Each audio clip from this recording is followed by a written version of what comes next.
aujourd'hui un atelier de 2 jours sur la réflexion autour de la corporation pharmaceutique avec l'Académie nationale des sciences et techniques. L'objectif de la rencontre, c'est de revisiter l'encadrement autour de la profession pharmaceutique, mais également l'orientation autour de la stratégie globale de la politique. Ça veut dire quoi aujourd'hui? L'Académie a une mission, c'est la mission d'encadrement, de formation, pour nous donner des produits finis que nous allons utiliser dans la mise en œuvre des politiques. Donc il est bon qu'on s'assoie autour d'une table, on s'organise et qu'on s'entend sur les besoins du pays en termes de profils à former.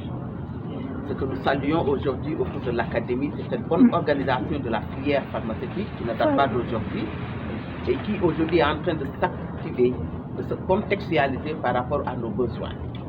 Vous n'ignorez pas que le Sénégal est dans la dynamique de la relance de notre industrie pharmaceutique qui forcément a besoin de nouveaux profils dans le corps de métier, avec un socle réglementaire sur 9 fonctions qui a besoin également d'avoir des spécialistes en termes de cette réglementation pharmaceutique. Donc il serait bon que l'Académie nous entende en termes de besoins, mais nous aussi que nous comprenons ce que l'Académie est en train de faire, surtout dans le produit fini, que nous allons adapter par rapport à nos besoins. Nous saluons nos maîtres qui ont eu cette initiative et qui sont approchés de l'ARP. Nous saluons également l'ensemble des participants pour ensemble qu'on mette sur place cette vision stratégique de l'encadrement du produit pharmacien dans tous les corps de métier. Et nous avons entendu de très bonnes prémices de l'Académie, nous donnant de nouvelles orientations du produit fini de pharmacien qui nous rassurent plus dans la mise en œuvre et l'application de nos politiques.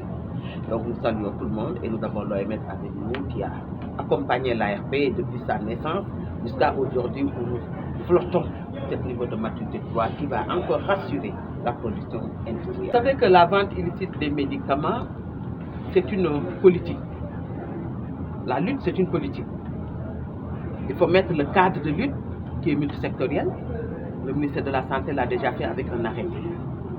Nous avons des représentants de tous les ministères acteurs de cette lutte qui sont en train de désigner les représentants dans le comité. Ce comité, une fois installé, aura un plan d'action. Et l'ARP sera là pour coordonner ce plan d'action. Ce plan d'action, c'est de lutter contre les faux médicaments. Mais nous avons commencé déjà dans la stratégie réglementaire. Ça veut dire filtrer ce qui entre par des AMM, l'autorisation de mise sur le marché. Surveiller ce qui est déjà entré par l'inspection pharmaceutique, la surveillance du marché. Vérifier la qualité de ce qui est là et qui circule sur les pharmacovigilances. Contrôler les qualités et assurer sur la conformité réglementaire. Voilà sur quoi nous sommes. Et l'ARP est déjà outillée parce que nous avons des boîtes de corps de métier, surtout l'inspection pharmaceutique, une vingtaine, avec des moyens logistiques et pharmaceutiques, des moyens financiers pour aller affronter le terrain, ramener la réglementation à la mise en œuvre des politiques. Je pense que nous avons déjà commencé la lutte et nous n'en sommes pas à notre première, la TPM l'a toujours fait. Et aujourd'hui, la loi nous donne la force avec ces 27 infractions détenues dans la loi et les 27 fautes qui seront sanctionnées. Donc, nous avons l'arsenal juridique maintenant pour attaquer ce volet. Donc, nous y sommes avec la réglementation sur toute la chaîne, nous y sommes avec le dispositif administratif et politique avec le comité et nous y sommes avec l'inspection qui est l'application de descente sur le terrain. Et les sanctions qui aujourd'hui sont connues par l'ensemble des juges et magistrats. La loi 06-2023 est très claire sur les infractions. Donc c'est déjà sur place et nous sommes juste dans la mise en œuvre. On a pensé à un moment donné, nous avons en fait, parce qu'en fait dans la section, il y a des pharmaciens, il y a des médecins, il y a des dentistes. Mais le problème, c'est que ce qui nous réunit tous, finalement, c'est le médicament.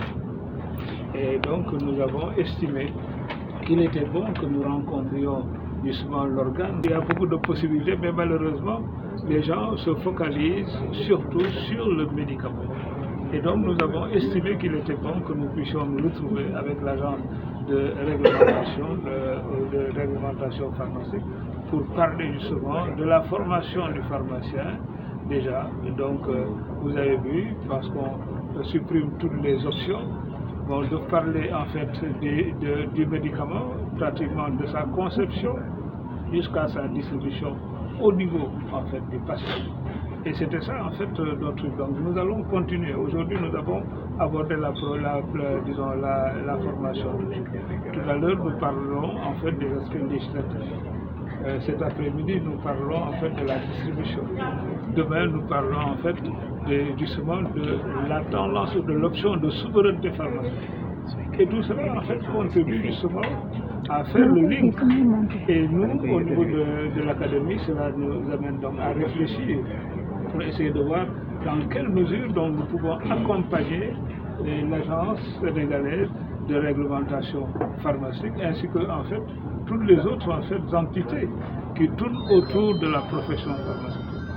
Parce que bon là nous avons parlé du médicament, mais en fait. waaw dañ fi daje woon ci ñaari fan yi tey ak suba di ko ànd ak l'Académie nationale des sciences et techniques du Sénégal nos professeurs émérites pour ñu waxtaanee suñu politique pharmaceutique bi gën a teg suñu loxo ci formation pharmacienne surtout spécialisation pharmacienne parce que tey université mi ngi formé avec des options biologie officine industrie mi ngi ñuy jox ay produits mais toujours produits yooyu ñun dañuy defaraat pour mën leen adapter donc ñu ne woon waxtaan jot na pour que université bi xam li ñu soxla ci profil ci contexte bii nga xam ne tey priorité du gouvernement ci 6 priorités yi dañ cee am souveraineté économique te kenn mënul wax souveraineté économique te doo wax souveraineté pharmaceutique te kenn mënul wax souveraineté pharmaceutique te doo wax sa industrie locale te foofu bon dañuy soxla ñu gëstu ci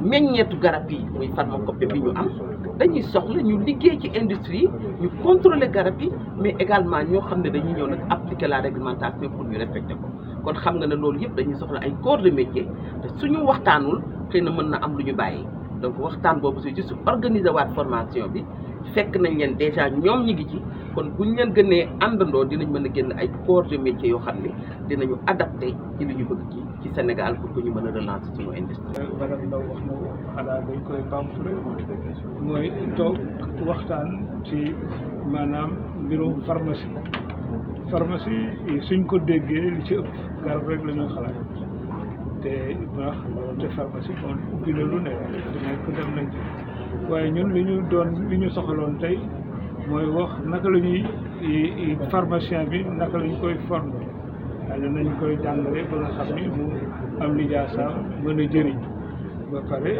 xam waxtaan ci garab naka lañ koy defaree naka lañ ko war a yoree naka lañ ko war a jottale ba mu àgg ci ki ko soxla alors naa ni loolu moo ci am solo ci loolu la ñu ne ndax ñun académie suñu wàll defaruñu garab jàngalewuñu ndax jàngaleetuñu daal nañ jàngale waaye jàngaleetuñu waaye mooy jéem a toog léegi di gëstu ci li nga xam ni mooy